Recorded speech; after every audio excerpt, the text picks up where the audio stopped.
Hey, Earth fam, how's it going? Happy Friday! We survived another week. And today we are going to be talking about, we're talking about unlocking the secrets to relationship dynamics. Because what are these relationship dynamics anyways? Like, what does this even mean? So, relationship dynamics are how we show up to every conversation, right? So we adjust ourselves ever so slightly just to meet the situation.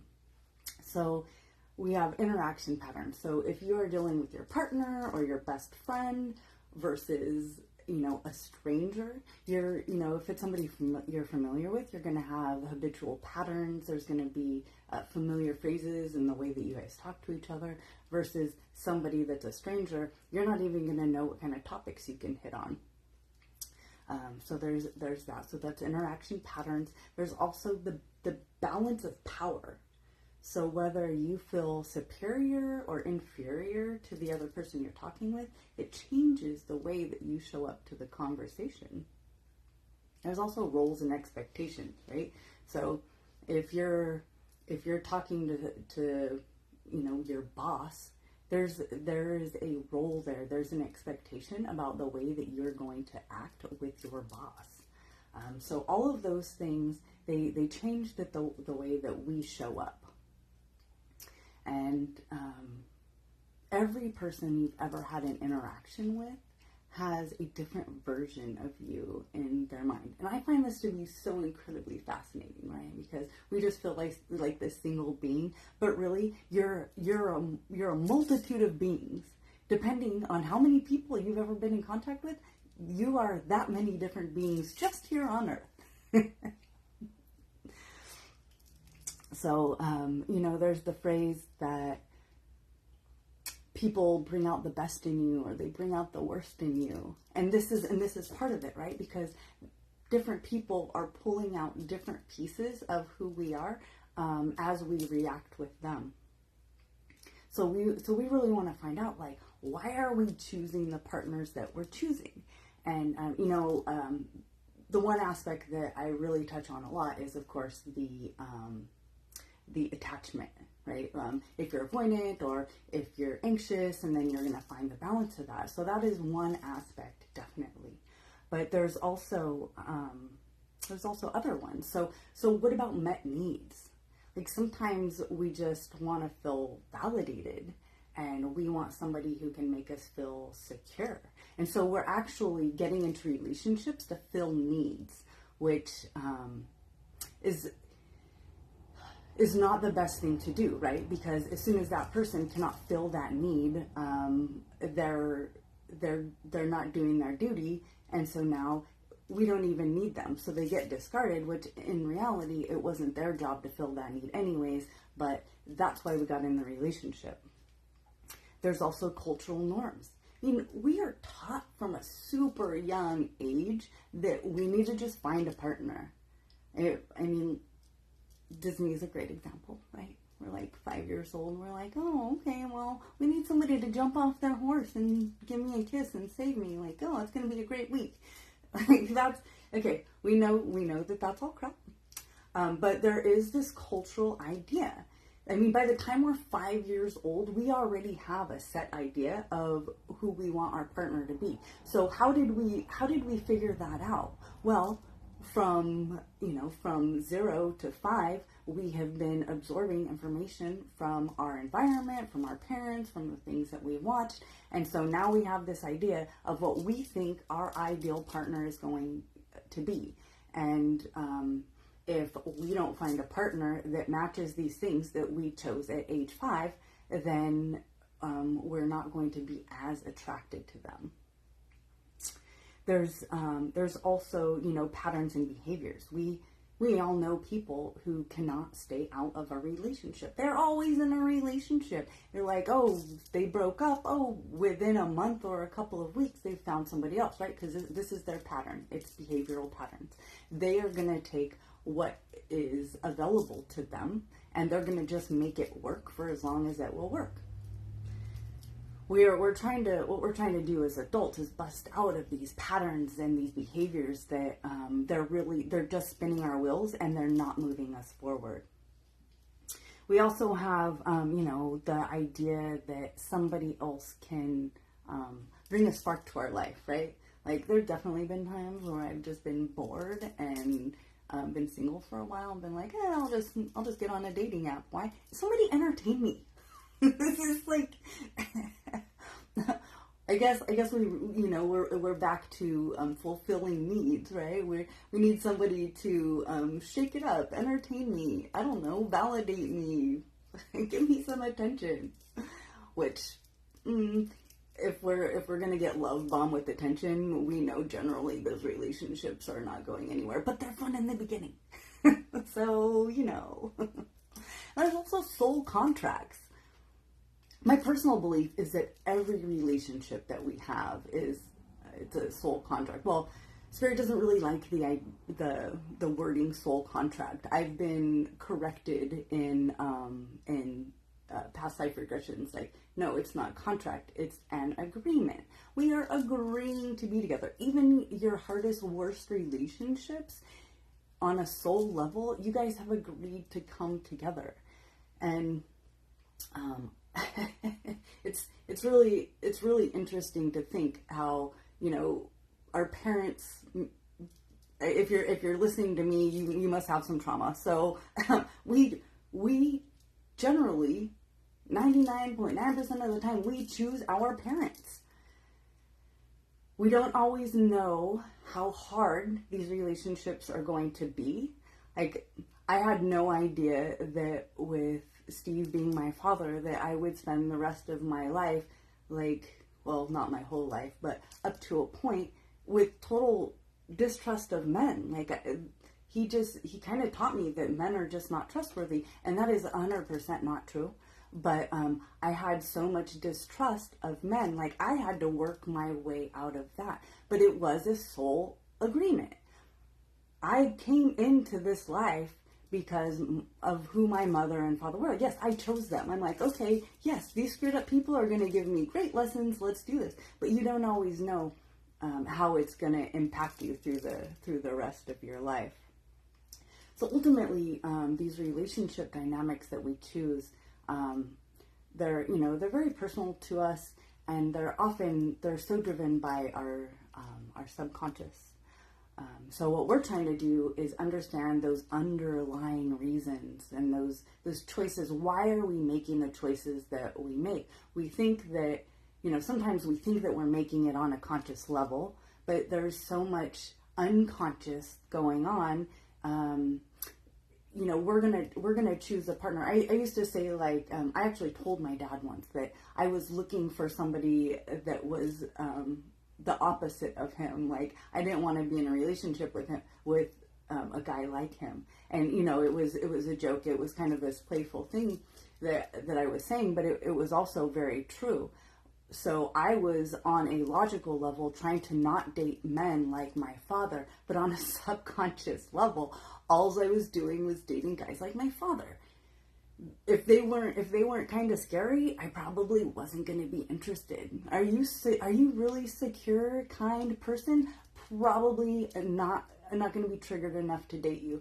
And I couldn't figure that out for the longest time. Like, why are these great guys in my life that I'm just, it's just kind of, because we are going to choose partners that we're going to fall most deeply in love with our partners who have been most closest to the people that have caused our trauma.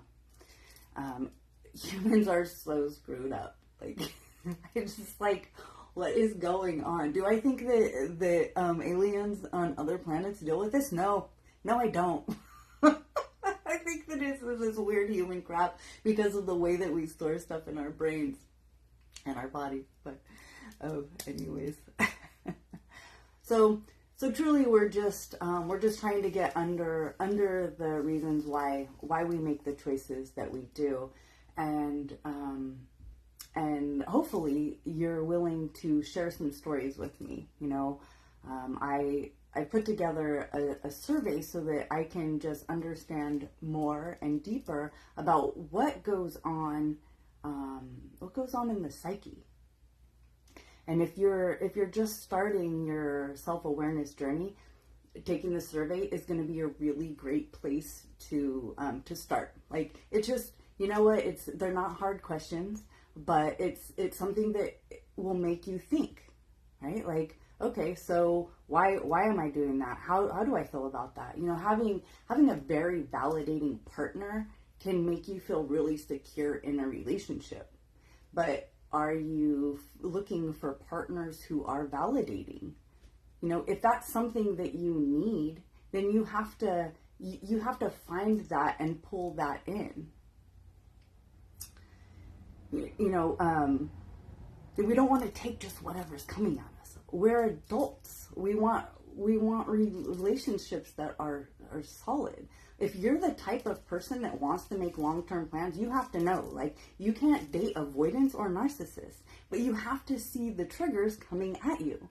Like, if somebody is love bombing you, you need to emotionally take a step back, right? Because what are we doing here? We're, you know, finding partners are a big deal. Like, you're finding someone that you're going to spend, you know, a lot of time with, you're going to spend your bed with. Like, this is a big deal. Like, we first we meet them, and then we interview them, and then we vet them. There is a 90-day trial period. Like, you are the manager of your own life.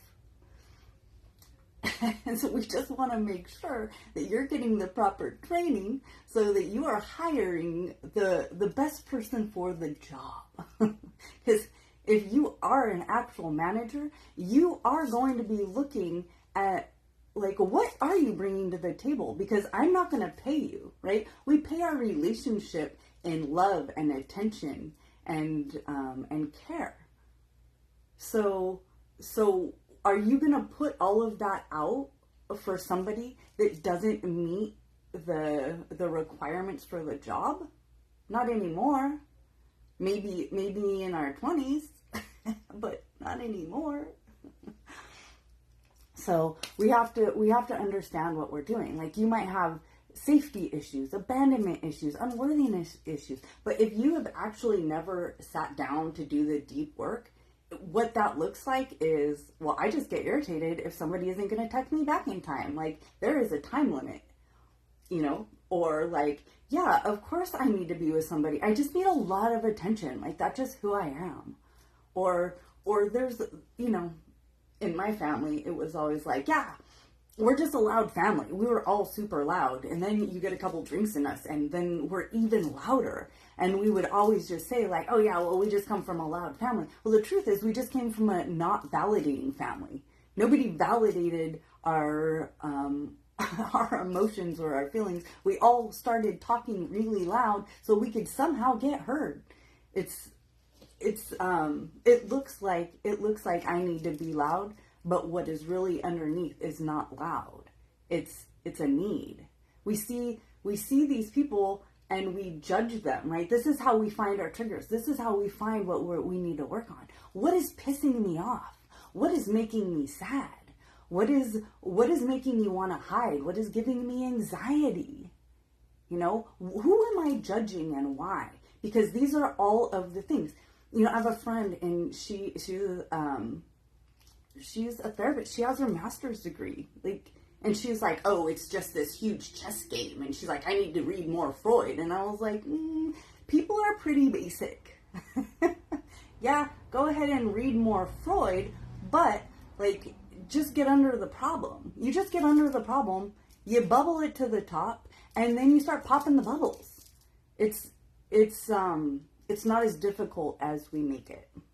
And and we got to start somewhere, right? So those of you who have reached out to me asking about my program, and I'm like, kind of in the middle of revamping things. I'm bulking my program up, but I want to stay relevant and I want to stay clear. And so that's why I put these surveys out, because I need people who are willing to give me their stories. Like, I want to hear your story. I want to understand what is going on with people, and you're a people.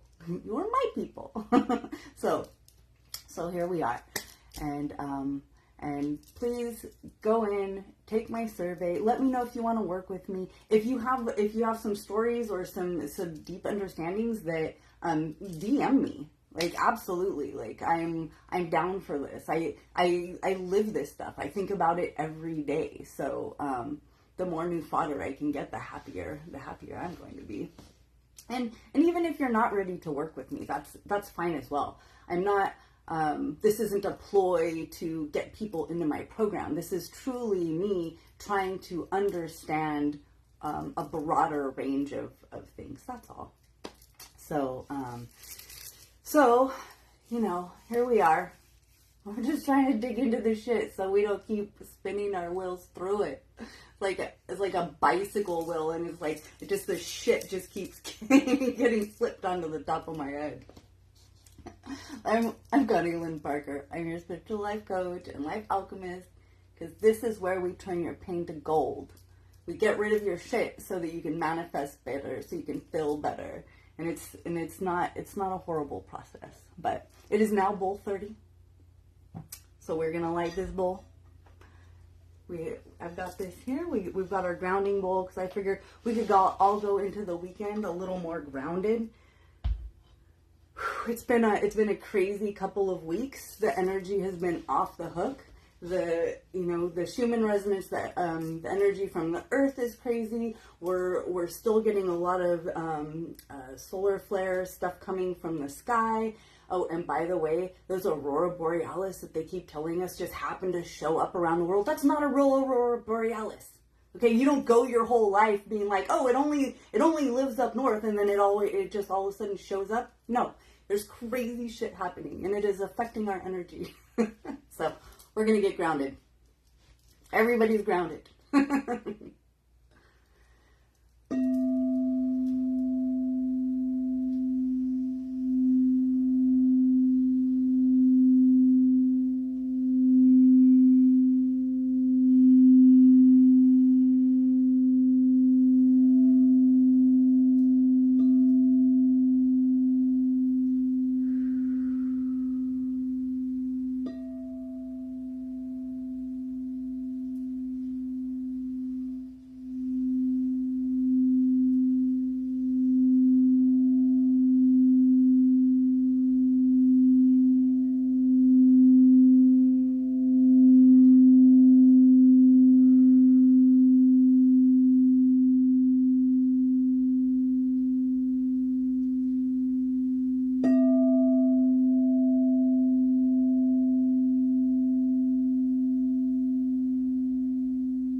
Okay, my loves. Hope you have an amazing weekend.